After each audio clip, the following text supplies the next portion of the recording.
ഇപ്പോൾ നേപ്പാളിൽ നിന്ന് തത്സമയം ആദിൽ പാലോട് ചേരുന്നുണ്ട്. അതിൽ റേഞ്ചില്ലാത്ത മേഖലകളാണ്. ഈ പറഞ്ഞതുപോലെ ആശയവിനിമയം നടത്താനൊക്കെ വലിയ ബുദ്ധിമുട്ടുണ്ട്. പക്ഷേ ഇന്നലെ തന്നെ അവിടെ ആദിലെത്തി തത്സമയം കണ്ട കാഴ്ചകൾ എന്ന് പറയുന്നത് ഭീതിതമായിരുന്നു. ഇന്നിപ്പോൾ പുതിയ പ്രദേശങ്ങൾ കാണാൻ കഴിയുന്നുണ്ടോ? എന്താണ് അവിടെ നിന്നും മനസ്സിലാവുന്നത് ആദിൽ?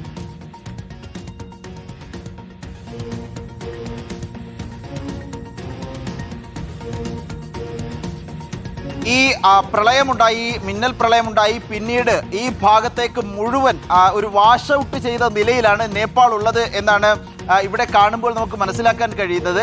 ഇപ്പോഴും രക്ഷാപ്രവർത്തനം ആ നിലയ്ക്ക് തുടങ്ങാൻ കഴിഞ്ഞിട്ടില്ല എന്നാണ് ഇവിടെ എത്തുമ്പോൾ നമ്മൾ കാണുന്നത്. ഈ നദിയുടെ ദൃശ്യങ്ങൾ കാണിച്ചു കൊടുത്താൽ കൃത്യമായി തന്നെ മനസ്സിലാകും. അതായത് കുത്തി ഒലിച്ചു വരികയാണ് നദി. പ്രളയ മുന്നറിയിപ്പ് വീണ്ടും ഈ നദിയിൽ നൽകിയിരിക്കുന്നു. ഭോട്ടേക്കോശി നദിയാണ് നമ്മളിപ്പോൾ ദൃശ്യങ്ങളിൽ കാണുന്നത്. ആ നദി ഇനിയും കൂടുതൽ ശക്തമായി ഒഴുകാനുള്ള സാധ്യതയുണ്ട് എന്ന മുന്നറിയിപ്പ് നേപ്പാൾ സർക്കാർ നൽകിയിരിക്കുകയാണ്. നേപ്പാൾ ചൈന അതിർത്തിയിൽ പ്രശ്നങ്ങളുണ്ട്. ഇപ്പോഴും ഒരു തടാകം രൂപപ്പെട്ടിരിക്കുകയാണ് മഞ്ഞ് കാരണം. ഈ മഞ്ഞ് തടാകം വീണ്ടും പൊട്ടാനുള്ള സാധ്യതയുണ്ട് എന്ന മുന്നറിയിപ്പാണ് ഉപഗ്രഹ ചിത്രങ്ങളുടെ സഹായത്തോടു കൂടി മുന്നറിയിപ്പായി നേപ്പാൾ നൽകിയിരിക്കുന്നത്. അതുകൊണ്ട് തന്നെ പൂർണ്ണാർത്ഥത്തിൽ രക്ഷാപ്രവർത്തനം നടത്താൻ ഇപ്പോഴും കഴിയുന്നില്ല എന്നാണ് ഇവിടെയുള്ളവർ പറയുന്നത്. മാത്രമല്ല ഇവിടെയുള്ളവരാകെ ഈ നമ്മളിപ്പോൾ നിൽക്കുന്ന ഒരു പട്ടണം, ആ പട്ടണം മുഴുവനായി തന്നെ നശിച്ചു പോയതാണ് നമ്മൾ കാണുന്നത്. ചിലരൊക്കെ ഒറ്റയ്ക്കൊക്കെ ചില ശ്രമങ്ങൾ നടത്തുന്നുണ്ട്. ദൃശ്യങ്ങൾ നമുക്ക് കാണാൻ കഴിയുന്നുണ്ട്. ഉറ്റവരെ നഷ്ടപ്പെട്ടു പോയവരാകാം. അങ്ങനെ ചിലരൊക്കെ ഒറ്റയ്ക്ക് വന്ന് ചില ഭാഗങ്ങളൊക്കെ കുഴിച്ചു നോക്കുന്നത് നമ്മൾ ഇവിടെ നിന്ന് കാണുകയാണ്. അത്രയ്ക്കും സങ്കടകരമായ ഒരു സാഹചര്യമാണ് ഇപ്പോൾ നേപ്പാളിലുള്ളത് എന്ന് നമുക്ക് പറയേണ്ടി വരും. അത്രയ്ക്ക് ബുദ്ധിമുട്ടുള്ള ക്യാ ഹാലത്ത് एक हिसाब से ठीक है, एक हिसाब से बेहाल है. घर चला गया, अपनापन चला गया. आपका घर कहाँ था? ये घर ये है, घर वो था, ये थे. एक घर उधर था, वो जो नदी के बगल में. सब लेके गया, कुछ निकल नहीं पाया. सब अपना आपका खान परिवार सब खसूल है. अभी एक ससुराली में माँ चला गया, बहू चला गया, और बच्चा सब कुछ नहीं है. आपका कितने? हम 12 मेंबर था. 12 मेंबर सब कुशल है ऊपर वाला के देन से, सब उसकी कृपा से. और चला 2 आदमी चला गया मेरा घर से. अभी आप क्या कर रहे था? अभी ये सामान थोड़ा मिलाना है इसमें, और इधर सामान निकालने के लिए. उस टाइम ये हुआ ना, उस टाइम आप कहाँ पे था? यहीं पर था, यहीं पर. जब 7:30 हम लोग को सिर्फ आधा घंटा 20 मिनट का टाइम दिया. उधर से बाढ़ आने वाला, हाँ, प्रशासन से 20 मिनट का टाइम आया. बोला उधर से बाढ़ आ रहा है, आप अपना सुरक्षा कर लियो. लेकिन 20 मिनट में तो कुछ नहीं हो सकता ना. ഇത് പറയുന്നത്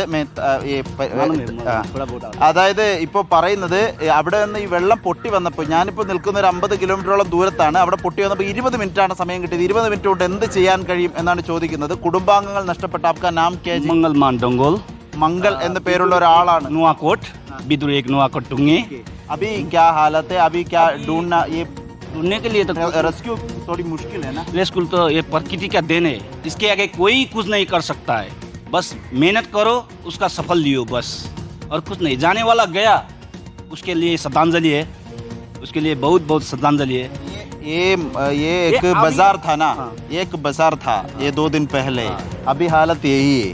ये आदमी लोग ऐसा हो गया कि अभी ये मोबाइल स्टेशन से बहुत खराब हो गया. सब ये सेल्फी लेने लगा, और एक आपस में मदद करने का कोई नहीं है. बस सेल्फी खींचो, हाँ देखो भाई संसार ऐसा चल रहा है. बस अमंदा हो गया आदमी. बस ये मोबाइल से खराब हो गया, कर दिया मोबाइल को. सब कुछ मोबाइल में आता है, नहीं तो काम करना नहीं पड़ता. ऐसा मिला के ये इंडिया वालों को क्या बोलना चाहता है? इंडिया मदद कर रहा है. नहीं, हम लोग तो अभी तक हम लोग को तो मदद उतना नहीं चाहिए, लेकिन मदद करने वाला को अच्छा से कर दीजिए. बस वही है. प्रकृति के आगे कोई झुक नहीं सकता है. वो उससे बड़ा कोई नहीं है.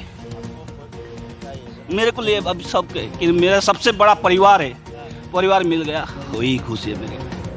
2 आदमी तो चला गया, उसका कोई उन्हें मेरा सास और सास की बहू. ये बेतराव से इधर से 8 किलोमीटर ऊपर जो 500 आदमी के बस्ती था, उसमें बस 75 आदमी जिंदा है. അതായത് ഇയാളുടെ 2 പേര് നഷ്ടപ്പെട്ടു പോയതാണ്. ഇവിടെ വന്ന് ഈ വീടാണ് അദ്ദേഹത്തിൻ്റെ വീട് എന്ന് പറയുകയാണ്. ഇതാണ് അദ്ദേഹത്തിൻ്റെ വീട്, ആ കാണുന്ന വീടാണ്. അവിടെ എന്തെങ്കിലും സാധനം ദോ പുൽ അതായത് 2 പാലങ്ങൾ ഉണ്ടായിരുന്നു ഈ ഭാഗത്ത് എന്നാണ് പറയുന്നത്. ഇവിടെ നടക്കാൻ വലിയ ബുദ്ധിമുട്ടുണ്ട്. നമുക്ക് ഈ കാണാം, ഈ ചെളിയാണ് ഈ ഭാഗത്ത് മുഴുവൻ ഉള്ളത്. റോഷ്നി, ഷിഹാസ്, നമുക്കൊരു വശത്ത് ഇവിടെ ഒരു വാഹനം ചരിഞ്ഞു കിടക്കുന്നതും കാണാൻ കഴിയുന്നുണ്ട്. ഏതായാലും അത്രയ്ക്കും ബുദ്ധിമുട്ടുള്ളൊരു സാഹചര്യത്തിലൂടെയാണ് നേപ്പാൾ പോകുന്നത് എന്ന് നമുക്ക് നിശ്ചയമായും പറയാൻ കഴിയും. ഇപ്പോഴും വെള്ളം ഒലിച്ചുകൊണ്ടിരിക്കുന്നു, പല ഭാഗങ്ങളിൽ നിന്ന് വെള്ളം ഈ ഭാഗത്തേക്ക് ഒലിച്ചുകൊണ്ടിരിക്കുകയാണ്. ഏതായാലും വലിയ ബുദ്ധിമുട്ടുള്ള സാഹചര്യം. ഈ വീട് ഉള്ള ആളാണ്, ഈ വീടിൻ്റെ ആളായിരുന്നു. ഈ വീടും മറ്റൊരു വീടും ഉണ്ടായിരുന്നു. ഇവരുടെ കുടുംബത്തിൽ നിന്ന് 2 പേരെ കാണാതായി. ഇതുവരെ ഒരു വിവരവുമില്ല. 20 മിനിറ്റാണ് സമയം നൽകിയത്. അവിടെ നിന്ന് വെള്ളം വന്നു തുടങ്ങിയിട്ടുണ്ട്. അതിവേഗം രക്ഷപ്പെടണം എന്നാണ് പറഞ്ഞിരുന്നത്. പക്ഷേ ഇവിടെയുള്ള ആളുകളോട് സംസാരിക്കുമ്പോൾ സ്ഥിരമായി ഇങ്ങനെയുള്ള അനൗൺസ്മെൻറ്റുകൾ കേൾക്കാറുണ്ട്. സർക്കാരിൻ്റെ അനൗൺസ്മെൻറ്റ്, ശ്രദ്ധിക്കണം, പുഴ കരകവിഞ്ഞൊഴുകാനുള്ള സാധ്യതയുണ്ട് എന്ന അനൗൺസ്മെൻറ്റ് വരുന്നതുകൊണ്ട് ആരും അങ്ങനെ ശ്രദ്ധയിലെടുത്തില്ല എന്നാണ് ഇവിടെയുള്ള ആളുകൾ തന്നെ പറയുന്നത്. അതിൻ്റെ ഫലമാണ് ഈ നിലയിൽ നമ്മൾ കാണുന്നത്. വലിയ ബുദ്ധിമുട്ടുള്ള സാഹചര്യത്തിലൂടെ നേപ്പാൾ പോകുന്നു. മരണസംഖ്യ 400-നടുത്തേക്ക് എത്തിയിരിക്കുന്നു. ചൈനൻ ഭാഗത്തും മരണങ്ങൾ സ്ഥിരീകരിച്ചിട്ടുണ്ട്. എല്ലാം കൂടി കൂട്ടിയാൽ 400-നടുത്തേക്ക് മരണമെത്തുന്നു.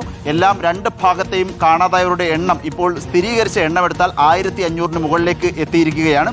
രക്ഷാപ്രവർത്തനം തുടർച്ചയായി നടത്തുന്നതിൽ പരിമിതികളുണ്ട് എന്നാണ് നേപ്പാൾ സർക്കാർ തന്നെ സമ്മതിക്കുന്നത്. വീണ്ടും ഈ നദി കരകവിഞ്ഞൊഴുകാനുള്ള സാധ്യത മുന്നിൽ കണ്ട് പ്രത്യേക ജാഗ്രത പ്രഖ്യാപിച്ചിരിക്കുകയാണ്. ശരി, വീഡിയോ ജേർണലിസ്റ്റ് അതുൽ ചന്ദ്രനൊപ്പം ആദിൽ പാലോടാണ് നേപ്പാളിൽ പല പ്രദേശങ്ങളിലൂടെയും സഞ്ചരിച്ചു കൊണ്ടിരിക്കുന്നത്. ആ പ്രദേശങ്ങളുടെയൊക്കെ രൂപരേഖ തന്നെ മാറിയിരിക്കുന്നു. നേരത്തെ പ്രതികരണത്തിൽ പറഞ്ഞത് അല്ലേ, അവരെ ഉറ്റവരെ നഷ്ടപ്പെട്ട ഒരു മനുഷ്യനാണ് അദ്ദേഹം. വിതുമ്പുന്ന കാഴ്ചയാണ് നമ്മൾ കണ്ടത്. വളരെ പെട്ടെന്നായിരുന്നു എല്ലാം സംഭവിച്ചത്. ഒരു മുൻകരുതലും അല്ലെങ്കിൽ എന്തെങ്കിലും ചെയ്യാനുള്ളൊരു സമയം പോലും ലഭിച്ചില്ല എന്നാണ് അദ്ദേഹം പറഞ്ഞത്. അപ്പം നേപ്പാളിൽ നിന്നുള്ള വിവരങ്ങളാണ് ഞങ്ങളുടെ റിപ്പോർട്ടർമാർ നൽകിയത്.